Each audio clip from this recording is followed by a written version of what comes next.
βροχή που αναβλύζει τα κρυστάλλινα νερά της. Είναι κύμαρος που κάνει να αναπηδούν, να χορεύουν και τα φυσικά. Και πολλές φορές οι τρεις χορδές της λύρας του γόγου στις παραστικά, σαν βαϊδόνι που του πέσαν το τέρι. Ο γόγος είναι το πρότυπο, ο μνημοσχοτής της λύρας. Ο μελωδός με το πηγαίο χάρισμα. Η λύρα αυτή που μοιάζει με παραλία δημοτικών πουλιών, ύστερα από μια πεντάμινο απουσία ξαναγύριζε στη βάση της, για να γεννήσει ξανά με μελωδίες του βραχιοθαλάμου. Ο γόγος με τη λύρα του ταξίδευε στο νέο κόσμο, στην Αμερική, όπου οι απόδειγοι συμπατριώτες μας, με δεδομένα μάτια και χείλη που έτρεμαν από συγκίνηση, ταξίδευαν για αυτήν τη φαντασία του στη γλυκιά πατρίδα, στην Ελλάδα μας, και μερικοί πιο πέρα από αυτήν, στο γαλάζιο πόντο.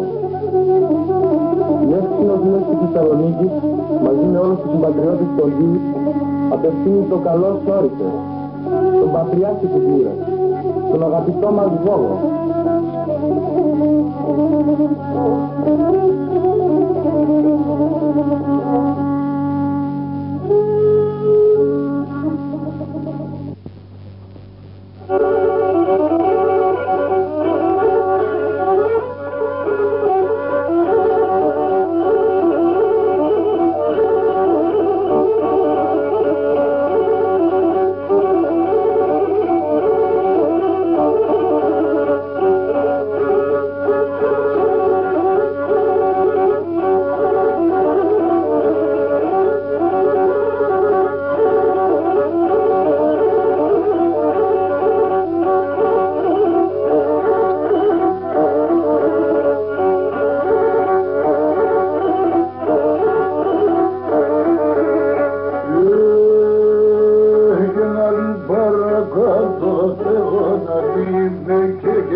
Λαλώσει χαρά μου τσίγκας να φορούνε Σαλέτσα λαλώσει χαρά μου τσίγκας να φορούν Που να σε βγαίνω χαλαπό να βρήκουνε κοντέ Να σε βγαίνω χαλαπό να βρήκουνε κοντέ Το γιολικό της άνοιξας στο νεκρικό Τον πολλά εμορφών και πολλά να τσάει